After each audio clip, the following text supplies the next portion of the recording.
Ferraz e você está no blog Literaturice. Hoje nós vamos conversar sobre No Caminho de Swan, que é o primeiro do Em Busca do Tempo Perdido, uma série escrita por Marcel Proust. Para início de conversa, foi sim uma leitura densa, como muitos aí pregam, né, sobre esse livro. Realmente é um livro denso, sobretudo por conta da sua escrita, que é muito rebuscada, cheia de detalhes e de descrições, mas ela é linda por si só. Ela não é uma escrita enfadonha, sabem? Ela é uma escrita, apesar de rebuscada, de toda arredondada, enfim, ainda assim ela é muito bela, ela é muito poética, o que nos faz, assim, querer ler o livro sempre por conta disso. Ela é instigante, com certeza. Então, se você está aí, né, em dúvida se ler esse livro ou não, leia. Faz toda a diferença na sua vida e é uma leitura muito válida. Você vai gostar bastante dela no final, de ter realizado ela no final. Bom, esse livro ele é dividido em 3 partes, em partes desiguais, vamos dizer.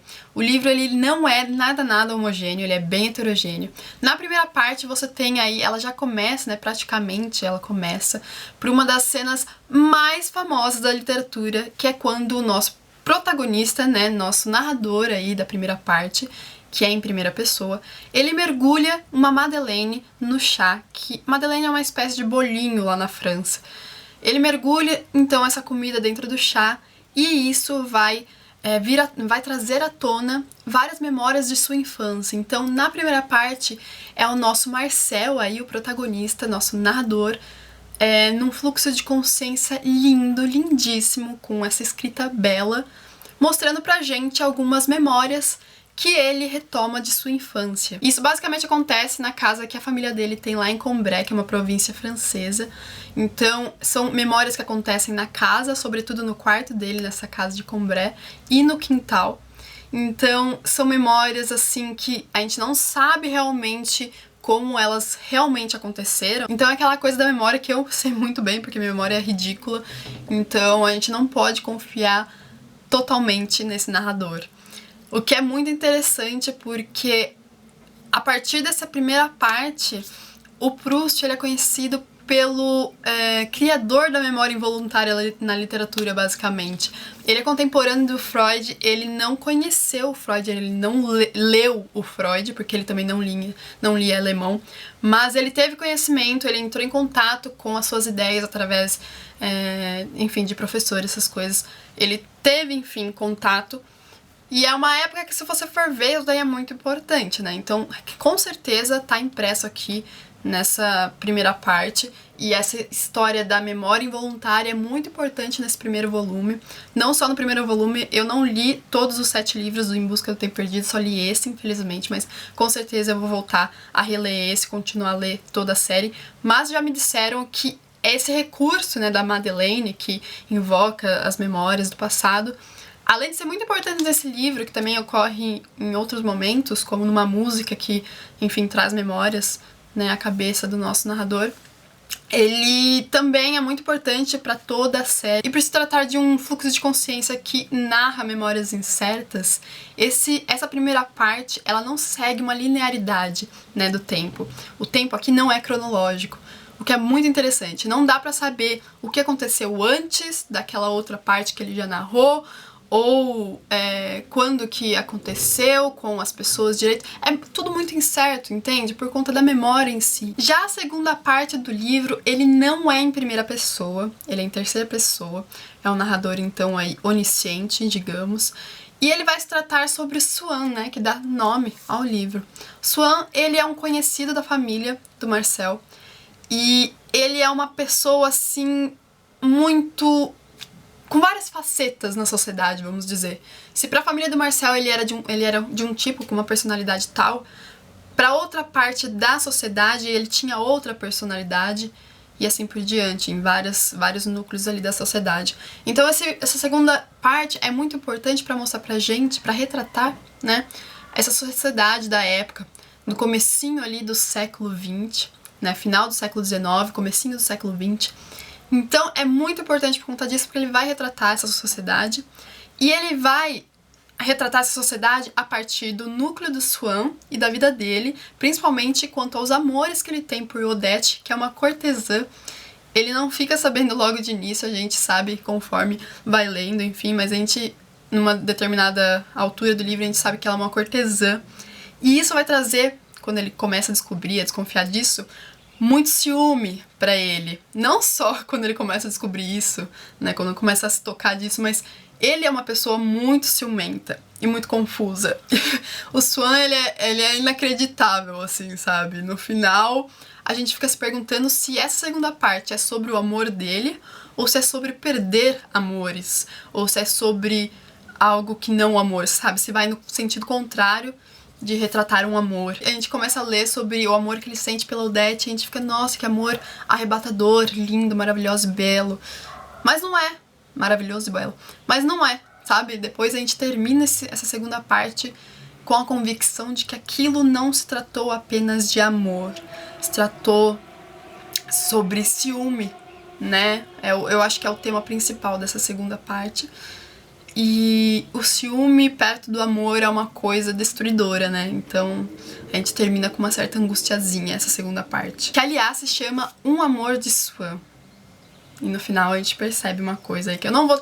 Eu já tô começando a caminhar pro spoiler, então não vou falar nada demais. Mas eu acho que deu pra entender mais ou menos o que eu quis dizer com essa coisa aí do ciúme, enfim, do amor. Se ele realmente é retratado aqui dessa forma bela, como a gente tá acostumado. E a terceira e última parte desse livro é O Nome de Lugares, Nome. Esse é o título dessa terceira parte do livro, que é, assim, um pouco desproporcional em relação ao livro. Eu não sei se dá pra vocês verem direito nessa minha edição, eu tentei separar. Essa aqui, ó, é a primeira parte, essa do meio é a segunda, e essa daqui é a terceira. A terceira parte, ela é muito pequenininha perto das outras, a gente já tá cansado quando chega nela e tal, mas é muito pequena, e isso se deve a um corte editorial que aconteceu. Então ela foi de propósito, não é algo assim natural, né, o primeiro livro, ao que o Proust estava querendo fazer de início. E eu não vou falar muito sobre o que se trata essa terceira parte, porque eu acho que seria dar spoilers da segunda parte, mas volta ao narrador em primeira pessoa, que é o Marcel, e ele já não é tão criança assim, já é uma parte um pouquinho mais adulta da vida dele. Ele é mais ou menos adolescente nessa terceira parte. E é também muito bonita, porque vai se tratar de amores, né? Mas é tudo isso que eu posso dizer sobre essa terceira parte. Enfim, o que eu achei desse livro, dessa leitura? Eu já disse pra vocês que a escrita me surpreendeu por ser bela. E ela é realmente muito bela. Mas eu acho que é por conta dessa escrita que esse livro é tido como muito difícil de ser lido. Muitas pessoas tentam ler, de início não conseguem, só vão conseguir depois de um determinado tempo que se passa e quando elas retomam a leitura. Porque justamente isso, né, a escrita, ela, apesar de ser muito bonita, poética, ela é difícil sim. Ela é muito longa, assim, as frases são longuíssimas. O Proust cansa a gente. Realmente, ele cansa. Apesar de a gente gostar bastante, mas ele cansa. Não é uma leitura assim tão gostosa, fluida. Mas apesar disso, eu não consigo dizer que isso daí é um ponto negativo do livro. Justamente por ser uma escrita muito bonita. Então fica aí uma confusão quanto à escrita. Então tá aí um exemplo de uma escrita muito bem realizada, sabe? O Proust, ele começou a escrever esse livro em 1908. Ele foi publicado primeiro em 1912, 13, por aí. E ele escreveu até 1922, né, a série. Isso porque ele morreu em 1922, então ele escreveu Em Busca do Tempo Perdido até ele morrer de problemas respiratórios. Enfim, ele tinha bastante asma, tinha bastante problema com isso, então eu entendo bem ele, porque, né, eu sou a garota dos ites, bronquite, sinusite, enfim, rinite, principalmente. E ele escreveu o primeiro volume e o último volume.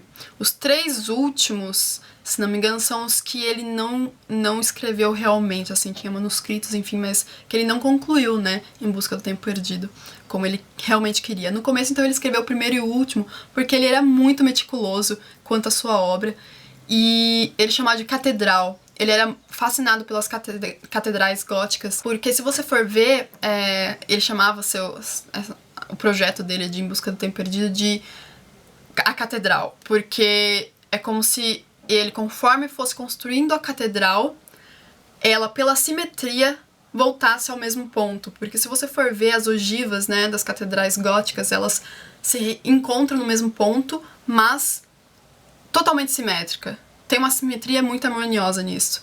É difícil de explicar, mas eu acho que dá pra entender mais ou menos por cima o que ele queria.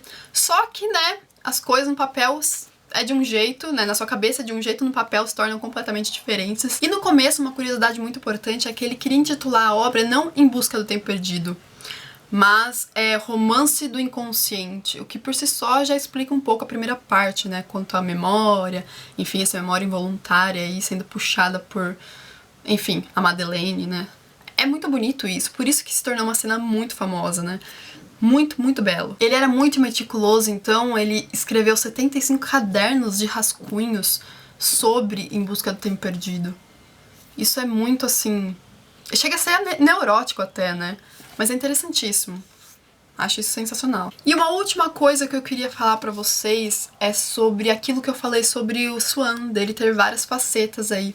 Uma coisa que esse livro me ensinou e que me marcou bastante é que a nossa personalidade, ela é criada pela sociedade e ela é uma coisa muito, assim, mutável se você for ver. É muito bonito isso, tem até uma parte aqui que fala sobre isso, que eu separei pra falar pra vocês, que diz assim: nossa personalidade social é uma criação do pensamento alheio. Até o ato tão simples a que chamamos ver uma pessoa que conhecemos é, em parte, uma ação intelectual. Preenchemos a aparência física do ser que vemos com todas as noções que temos a seu respeito, e para o aspecto global que nos representamos, tais noções certamente entram com a maior parte. Acabam por arredondar tão perfeitamente as faces, por seguir com tão perfeita aderência a linha do nariz, vem de tal forma matizar a sonoridade da voz como se esta fosse apenas um envoltório transparente que, cada vez que vemos esse rosto e ouvimos essa voz, são essas as noções que reencontramos, que escutamos.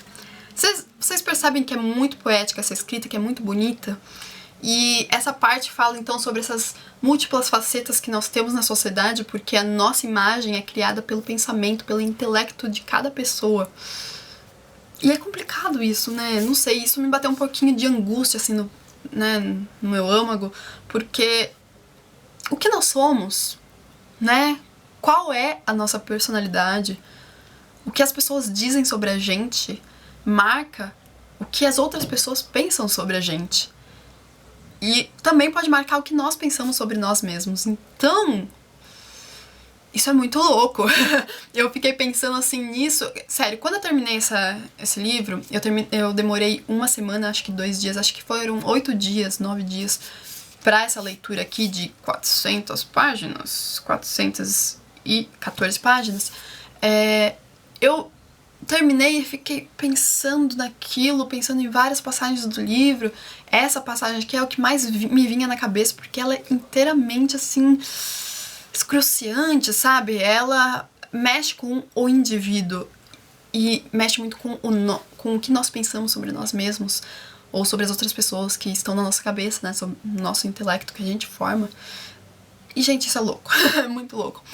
Eu li muito rápido esse livro, eu não aconselho você a fazer isso, porque é um livro que demanda tempo. Então, depois que se passaram esses 8 dias, 9 dias, eu entrei numa ressaca literária, gente, que vocês não têm ideia.